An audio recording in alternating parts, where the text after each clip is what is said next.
Good evening, everyone. Today I want to talk about something that's often misunderstood, misrepresented, and stigmatized, and that is post-traumatic stress disorder. We've all seen dramatic portrayals in movies, the flashbacks, the violent burst, the haunted veterans, but PTSD is much more complex than that, much more deeper, and it's far more common. Let's see how this really affects people. What is PTSD?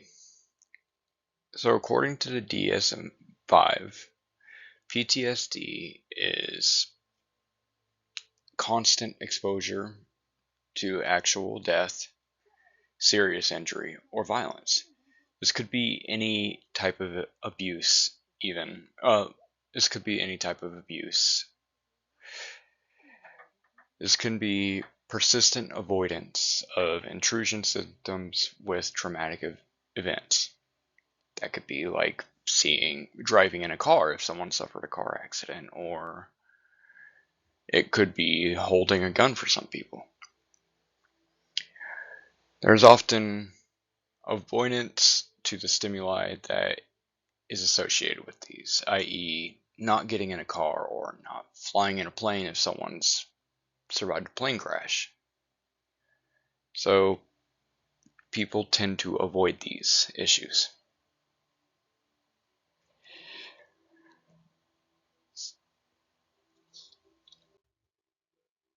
Unfortunately, media often gets PTSD wrong.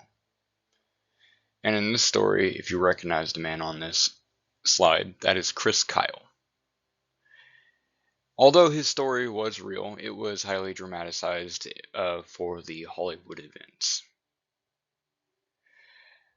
But this is not just specific to this film. There are films like Split or even Rambo. But I chose to cover this one because this, I feel, is the best example. Many people with PTSD are quietly struggling with emotional numbness, shame, and isolation. These portrayals reinforce the stigma and discourage people from coming out to seek help.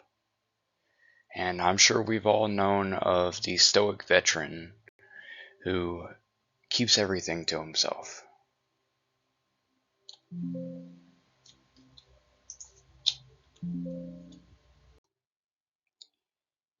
Even in films like The American Sniper, PTSD is often not shown in its full depth. In the scene where Chris Kyle was around his kids, and he was not showing much emotion, that is honestly one of the symptoms it shows with emotional numbness, where a father may be in showing joy or even mild annoyance from being around his kids, but he doesn't show it. And although his story was cut short, perhaps they would have showed more of this and covered more of how it is to live with PTSD. This film, on several occasions, didn't cover the true extent of it. In reality, many people with PTSD are quietly struggling with this. This covered emotional numbness, but there is more. There is shame. There is isolation. The portrayals like this often do reinforce stigma and discourage people from seeking help. If you're numb, you don't react to anything. You're not bothered by anything. You're stoic. You're a rock.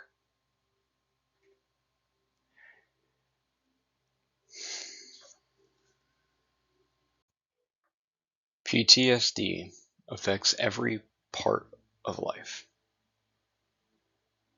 It can affect your work. It can affect your relationships, your sleep, even your memory. And these portrayals often lead to the unintended consequences as people don't seek or go out to seek these help that they need. They don't cover the constant struggles, the loneliness, even the suicide attempts that some veterans and people suffering with PTSD take. Someone might avoid these social interactions. They might avoid these social situations to get help. They can feel detached from their loved ones. They can have trouble concentrating. They might experience panic attacks. They might experience headaches even. They can have nightmares or just feel emotionally flat. For those people that are struggling, though, this isn't a character flaw. This isn't a sign of strength when you're not even saying anything. It's considered weak to go seek help, but it's not.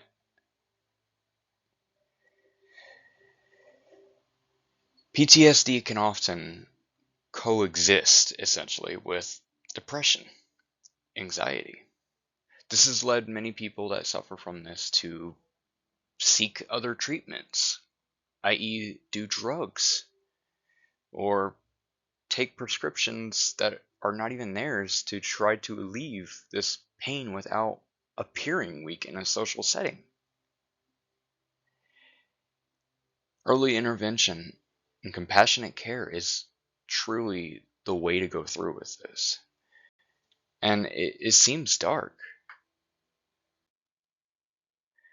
This isn't Hollywood. This is a lifelong battle. There are several effects of PTSD that will impact an individual's life and forever change it. These are people that have been through horrifying events, and they still feel their lives are in danger, or they still feel like they're a light switch just a moment's notice from flipping. This isn't just for soldiers. As I said before, this can be for anyone. It's for police, a clerk in a store, a roofer working on your neighbor's house, even the cook, even someone behind a bank vault, taking papers. Anyone can go through this. These are the emotional scars that people wear. Everyone is capable of having it when they're pushed to it and their lives are constantly in danger. This isn't a disorder. This isn't a character flaw. It's just an instinct. There are treatments.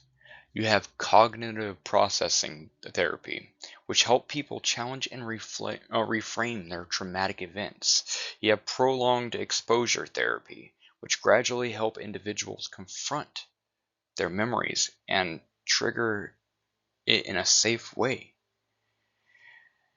There's eye movement desensitization and reprocessing, which uses bilateral simulation to help process these traumatic memories.